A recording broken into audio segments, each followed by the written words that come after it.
If you love airplanes, you definitely know the F-22 Raptor. It is literally the king of the skies. Invisible to radar, incredibly fast, and unbeatable in a dogfight. It's the plane every pilot dreams of flying. But there's one place this superplane could never set foot: the runway of an aircraft carrier in the middle of the ocean, and not because they didn't try. In the early 90s, the government tried to create a naval version of the Raptor, a monster nicknamed the Sea Raptor. But the project was canceled before they could build even one. What happened? Today I'll tell you in simple terms. Let's travel back to the late 1980s. The Air Force was already building the F-22. At the same time, the U.S. Navy had a problem. Their famous F-14s, yes, the ones from the movies, were getting old and needed a modern replacement. The Navy wanted a plane that had the best of both worlds, the stealth technology of the F-22, but that could operate from a ship. To save money, the Pentagon bosses said, just make a Navy version of the F-22 and that's it. They called this project NATF. Sounds easy, right? Modify a land-based plane to land on the sea. Well, it turns out that's an engineering nightmare.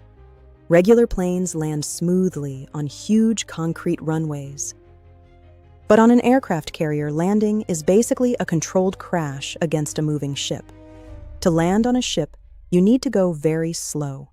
The standard F-22 couldn't do that. So designers came up with a wild idea. Give the F-22 the famous wings of the F-14, the ones that open up for slow speeds and sweep back for high speed. On top of that, they had to make the plane much stronger and heavier so it wouldn't snap in half on landing. So if it was going to be the ultimate plane, why did they cancel it in late 1991? For two reasons anyone can understand: politics and money. Right in 1991, the Cold War ended. There was no longer a dangerous enemy on the horizon, so the government cut the military budget. Plus, by adding the wing mechanism and reinforcements, the Sea Raptor became extremely heavy and absurdly expensive. On top of that, salt water from the ocean destroys the special paint that makes these planes invisible to radar. Keeping it on a ship was going to be a daily headache. Seeing the millions it would cost, the Navy simply said, canceled. The project died on paper without a single prototype ever being built. Today, the stealth plane of aircraft carriers is the F-35. It's not as fast or as agile as the F-22. And it doesn't have those awesome F-14 wings, but it works. Still, aviation fans will always wonder, how incredible would it have been to see a Sea Raptor in action? What do you think?